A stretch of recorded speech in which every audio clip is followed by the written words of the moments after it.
In the world of AI and other worldly technology, we found a robot that is just cute enough to cuddle. Okay, we have seen the Boston Dynamics robot dog numerous times. There's been videos of it doing different kinds of tricks and stuff.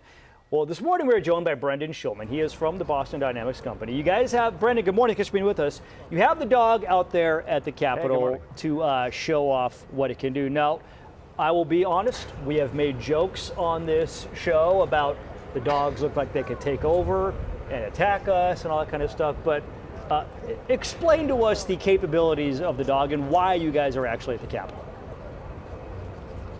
Well, this is Spot, the advanced mobile robot. It's used in many industrial applications, such as inspection of power plants and nuclear facilities. It's also used in public safety in dangerous situations, circumstances where you'd want to send a machine in instead of a person. And we're here today at the California State Capitol to educate folks about the technology, but also in support of legislation that we're sponsoring, AB 2681. This is the Responsible Robotics Act, authored by Dr. Akilah Weber, really to ensure that these kinds of advanced robots are used ethically and responsibly.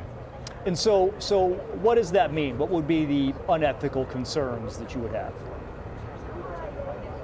Well, we're concerned that a robot like this, which is easily obtained and easy to operate, might be weaponized by people. These are civilian machines not intended for any harmful application, and so the bill would prohibit the weaponization of robots like these and ensure that people are not using these kinds of robots to hurt anyone. If you can, just kind of break down the capabilities. Well, Spot is a very advanced mobile robot. It has cameras on all four sides, allowing the robot to, for example, avoid obstacles or, as we'll demonstrate right now, walk up and down the stairs autonomously. So you can send this robot through the kind of facility that is created for humans, and the robot's not going to have any difficulty opening up doors, walking up and down stairs, and doing the kinds of inspection tasks that might be very useful at making, for example, a chip fabrication facility more efficient. That's interesting. So what do you foresee any kind of what's the word I'm looking for? Real world applications, say outside of industrial or, as you mentioned, like rescue operations. Like, do you think we'll one day see these in our everyday lives, like in houses, things like that?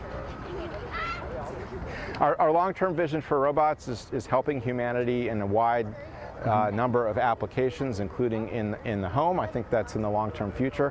When you have a robot that, for example, can keep its balance and recover from being sort of knocked around, that's a robot, for example, that might be useful at helping disabled folks maintain their balance and walk around. So there's really a huge future for this. We just announced our new Atlas electric humanoid robot that we're going to put into the market in automotive manufacturing over the next few years. So there's really a huge future for these kinds of advanced robotics, particularly because they can go everywhere. So before we wrap it up, obviously we just saw two kids, obviously very intrigued by this. How do you explain this to a 5-year-old?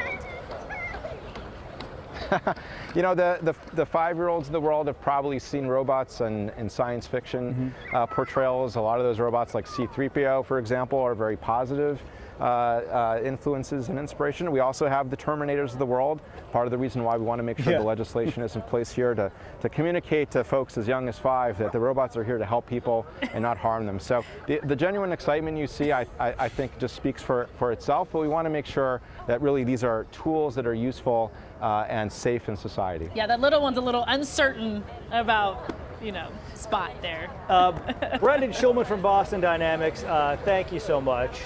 We appreciate you taking the time, and thank you to you as well, Spot. It's kind of hard to not see it as a dog. Aw, I know. Can you give paw, Spot? All right.